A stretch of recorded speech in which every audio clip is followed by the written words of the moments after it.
Bagaimana ngecharge-nya? Ya, kan kita ngecharge-nya baterai kasih, di-charge-nya dengan bahasa kasih. Ya, nah, kalau kita punya anak baru lahir, ya, sampai umur 3 tahun, 5 baterainya harus di-charge setiap hari. Karena tadi kita sudah belajar prinsip bahasa kasih adalah harus di-charge setiap hari. Nah, kalau anak baru lahir itu harus setiap hari nih. Kak, dikasih pujian, kasih waktu nemenin tuh anak, kasih sentuhan fisik, dipeluk, dicium, kasih pelayanan, kita yang mandiin, kasih makan, pakaikan baju, dan menerima hadiah. Ini yang paling banyak yang tidak terpenuhi nih, menerima hadiah. Karena ilmu ini kan baru nih, baru tahun-tahun terakhir. Termasuk saya kan punya 5 anak. Saya waktu dia kecil sampai usia 3 tahun, saya lakukan ini, tapi ini enggak nih. Kenapa? Enggak setiap hari maksudnya. Karena saya pikir menerima hadiah itu ya sekali aja, atau pas ulang tahun aja, atau pas apa gitu. Ya, ternyata ini harus juga. Ya, makanya kalau anak-anak zaman dulu itu sekarang jadi orang tua yang pelit, itu karena baterai menerima hadiahnya nggak pernah di-charge setiap hari. Walaupun yang namanya menerima hadiah bukan selalu dibelikan. Artinya kalau bundanya masakan hari itu bubur sumsum, kita harus bilang sama anak, sayang, bunda kasih hadiah bubur sumsum, itu harus gitu. Dan setiap hari loh, sayang. Tapi kalau misalnya emang betul-betul kita beliin hadiah, misalnya ada baju, kita bilang ini ada hadiah baju, ada hadiah mainan. Tapi kalaupun kita cuman membuatnya ya, misalnya bikin jeruk, ada jus jeruk atau jus alpukat dan sebagainya, kita ngomongnya gitu, ini hadiah buat kamu. Itu setiap hari sampai usia 3 tahun. Kalau mau anaknya tidak bermasalah. Oke? Nah, sekarang setelah 3 tahun bagaimana? Setelah 3 tahun sampai umur kita sekarang, tidak lagi 5-5-nya di-charge, nggak perlu. Ya, cukup baterai pertama yang di-charge. Ya, makanya kita harus tahu baterai pertamanya anak kita dari 5 komposisi ini yang mana, supaya kita bisa charge setiap hari kalau usia 3 tahun ke atas. Ada juga yang bilang gini, Bu Aisyah, aduh saya baru tahu ilmu ini, tapi anak saya udah terlanjur 3 tahun, saya selama ini nggak pernah ngasih 5-5-nya. Ya sudah, kasih diskon, Ibu boleh sampai usia 4 tahun, Ibu charge itu 1 tahun ya 5-5-nya setiap hari. Setelah 4 tahun baru baterai pertamanya aja yang di-charge. Ya. Kalau anak, oh Bu Aisyah, anak saya udah terlanjur, udah 10 tahun, nggak usah lagi 5-5-nya, Ibu udah cari aja baterai pertamanya apa dari 5 komposisi ini. Kenapa? Karena setelah baterai pertama tercharge, otomatis dia akan mengisi baterai yang lain. Ya, apalagi kalau waktu kecilnya sampai umur 3 tahun, dia sudah ada isinya ini. Paling kalau kurang-kurang pun ya cuma turun 3/4. Makanya kalau baterai pertama terisi, maka dia akan mengisi baterai-baterai yang lain, akhirnya baterai lain penuh. Ya. Dan ada juga teori mengatakan kalau mau lagi lebih ideal, ya, yang diisi setiap hari itu baterai pertama dan baterai kedua. Ya, nah, itu lagi nanti kita cari baterai kedua anak kayak apa. Oke, nah sekarang kita cek mana baterai anak kita yang pertama dari komposisi 5 ini. Ya, saya kasih ilustrasinya dulu, nanti teman-teman mendeteksi sendiri ya. Baik, kata-kata yang mendukung, ya, yang dimaksud dengan kata-kata yang mendukung ini adalah pujian, dukungan, dan keberpihakan. Ya, ada anak kata-kata yang mendukung ini mengisi baterai kasih pertamanya. Taunya gimana Bu Aisyah? Ini tadi, kalau nanti kita mulai anak umur 3 tahun, kita sudah mulai perhatikan ya, ada anak yang begini nih. Kalau anak-anak yang seperti ini biasanya senang memuji, merayu orang tua, dan mengapresiasi. Ya, baik melalui bahasa lisan maupun bahasa tubuh. Jadi kalau ada anak, ya waktu kecil aja umur 3 tahun dia selalu gini, Bunda cantik banget, Ayah ganteng banget, Abi ganteng banget, atau sering gini, Bunda, aku cantik gak Bunda? Itu kemungkinan besar baterai pertama dia adalah kata-kata pendukung. Ya. Atau kalau misalnya ada seorang anak gitu mengucapkan terima kasihnya tuh dengan gampang gitu, dikasih sesuatu atau ketemu budenya atau ketemu padenya, dia mudah menyapa. Halo Bude, gitu ya. Bude cantik banget. Itu berarti anak ini baterai pertamanya adalah kata-kata pendukung. Ya. Jadi orang tua harus melihat hal ini, dan juga orang tua harus memberikan pujian atau kata-kata pendukung pada anak itu setiap hari untuk ngecas baterai pertamanya. Ini contoh-contohnya nih kata-kata pendukung. Ya, Ibu setuju dengan kamu. Kamu cantik deh. Ya. Atau alhamdulillah kamu rajin sekali. Kayak gini lah. Ya, kata-kata pendukung itu selain pujian, dukungan, dan keberpihakan. Jadi kalau ada anak kita tahu baterai pertamanya adalah kata-kata pendukung, suatu ketika dia berantem sama kakaknya atau adiknya, dan kita mau bujuk dia, kita harus berpihak pada dia. Keberpihakan. Misalnya dia cerita, Bunda, kakak kok begini banget ini, ya. Kita berpihak sama dia harusnya. Kamu kesel ya sama kakak kalau kamu digituin ya, atau di ledek-ledek ya. Iya, aku pun, iya, ya Bunda tahu kamu kesel. Jadi kita berpihak pada dia, bukan memang tuh kakakmu itu, ya, ya. Atau bukan juga kita membela kakak. Ya, kamu kan tahu kakakmu memang orangnya kayak gitu. Nah, ini nggak tepat ini kalau anak yang baterainya kata-kata pendukung, kita malah membelain kakaknya atau ya menyerang kakaknya. Maka dia marah juga kalau kita serang kakaknya. Emang tuh kakak kamu tuh, itu dia juga marah juga dia. Ya, berarti kita mendukung, mensupport atau berpihak pada dia. Kamu sedia, kamu marah ya. Bunda tahu kamu marah. Itu namanya keberpihakan. Ya. Nah sekarang, jadi orang tua tuh harus jeli ya. Kenapa? Karena ada anak terbalik bahasa cintanya apa? Dia suka ngejek dan menjelekkan orang lain. Ini berarti kalau ada anak suka ngejek adiknya dan jelekin orang, atau siapapun, anak remaja atau bahkan orang tua atau orang dewasa suka jelekin orang, itu berarti baterai pertamanya dia yang biasanya adalah kata-kata pendukung itu lowbat atau jarang di-charge oleh orang tuanya. Ya, ini dia. Jadi hal ini disebabkan karena kebiasaan buruk orang tua yang sering melakukan jalan pintas dengan cepat, yaitu marahin anak.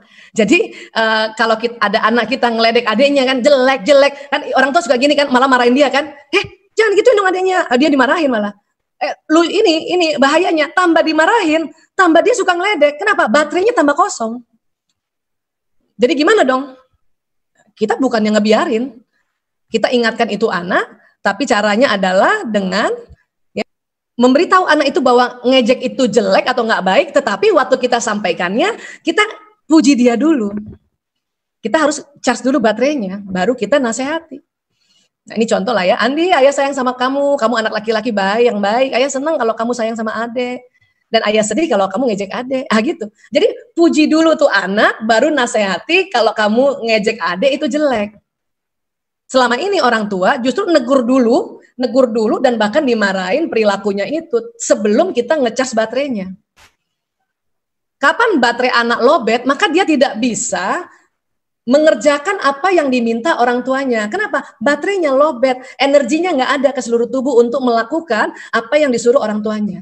Kan disuruh orang tuanya untuk tidak ngejek, tapi baterai dia lowbat, kita belum charge, maka dia nggak bisa ngikutin maunya orang tua itu, nasihat orang tua itu. Itulah makanya kita harus puji dia dulu. Ya, kita charge dulu baterainya, baru kita kasih tahu bahwa perilaku dia itu tidak baik. Ya. Nah, ini ada anak juga, baterai pertamanya sentuhan fisik. Yang dimaksud sentuhan fisik adalah anak senang dipeluk, dicium, dirangkul, diusap rambutnya, ya, dicolek pipinya, atau kalau dibacain buku cerita sambil dipeluk. Ya. Atau apapun yang menunjukkan rasa kasihnya dengan sentuhan. Ciri-cirinya gimana Bu Aisyah kita tahu anak ini sentuhan fisik?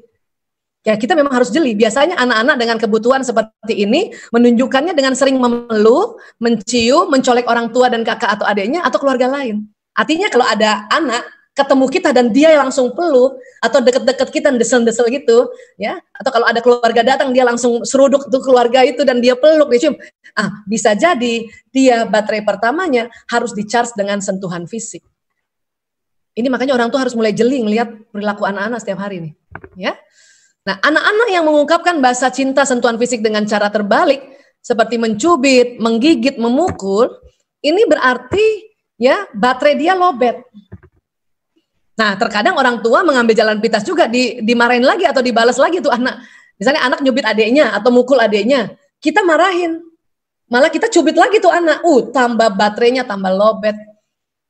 Tambah dia batang otaknya tegang. Apa yang disuruh orang tua nggak bakal ya. Bahkan jika hal ini berlanjut hingga dewasa, maka mereka bisa melakukan kekerasan dalam rumah tangga. Kenapa? Karena waktu dia melakukan kekerasan itu cara dia menunjukkan kasih sayang. Cuman kebalik. Ya. Nah, untuk itu gimana dong? Masa kita biarin dia gigit atau mukul adiknya? Enggak dibiarin. Tetap dinasehati. Cuman caranya adalah sewaktu kita menasehatinya, kita sambil peluk dia juga. Kalau ada anak cubit adiknya, kita lihat dari jauh, kita panggil, sayang sini deh, sini.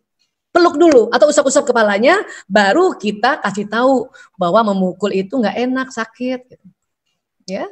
Nah ini yang harus kita tahu, karena ini biasanya kita kebalik, kita marahin dulu. Oke. Nah, ada juga anak yang senang dengan sentuhan fisik khusus. Terutama anak-anak 4 tahun, 5 tahun ya. Artinya sentuhan fisiknya itu khusus buat dia. Seperti apa? Pelukan sambil dikritik-kritik, dicium pipinya sambil bunyi kucing kah, atau kuda kah, atau apa gitu. Ini juga ada yang teknik seperti ini. Dan buat anak, itu dia ingat terus itu. Sentuhan fisik khusus yang diberikan oleh orang tuanya dia pada masa-masa kecilnya, umur 3 tahun ke 4 tahun sampai 5 tahun. Baik, terus sekarang. Ada yang baterainya waktu yang berkualitas.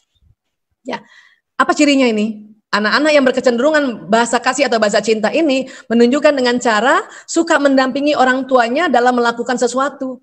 Misalnya ketika nonton TV atau merapikan barang-barang atau baca koran. Dia akan duduk di sebelah orang tua dan hanya duduk dan terkadang sesekali bertanya. Ya.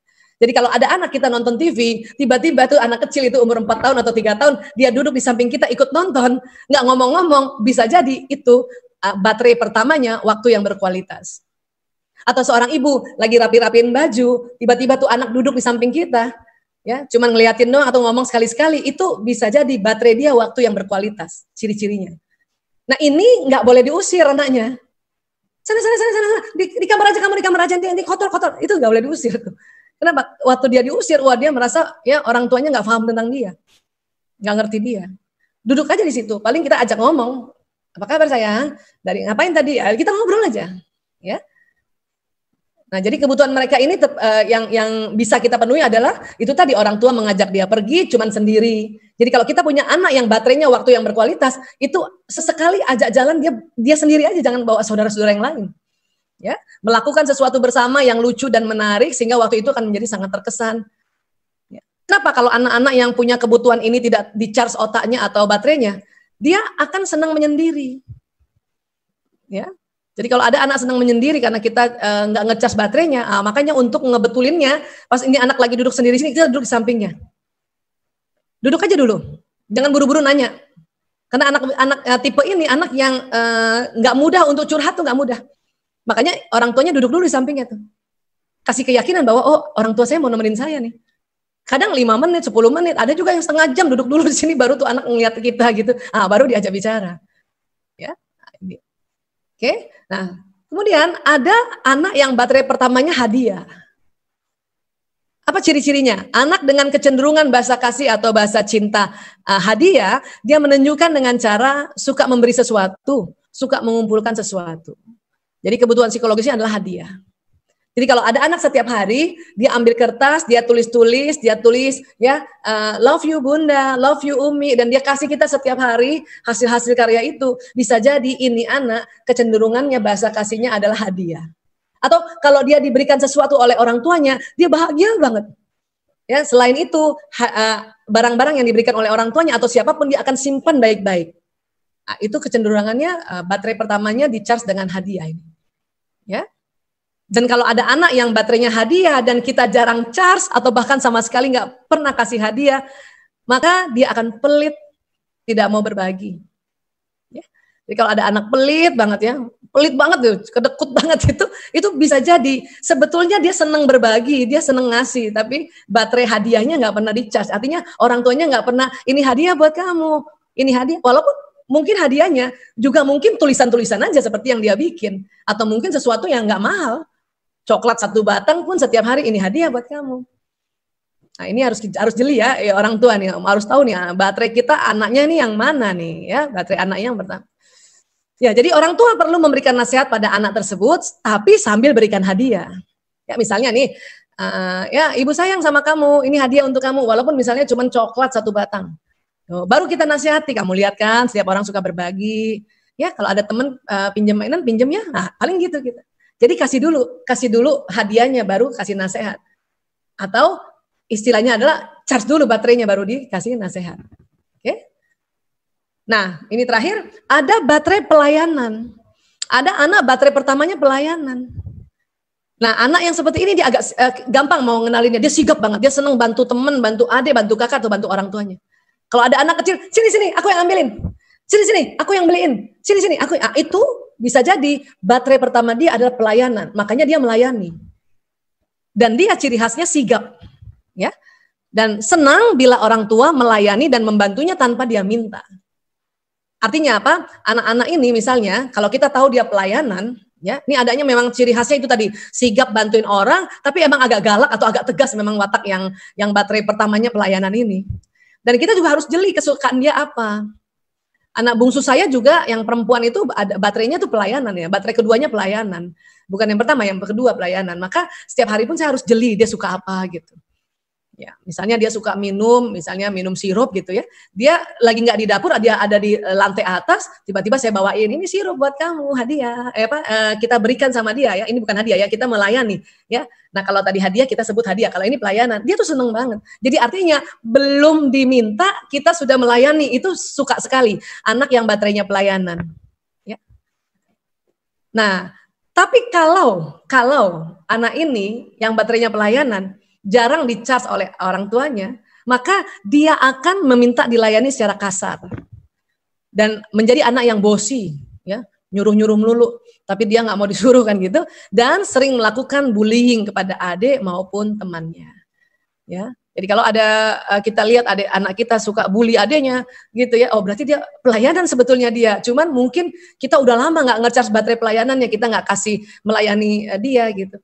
Anak pelayanan ini kan seneng kerja nih. Misalnya dia betulin PlayStation-nya.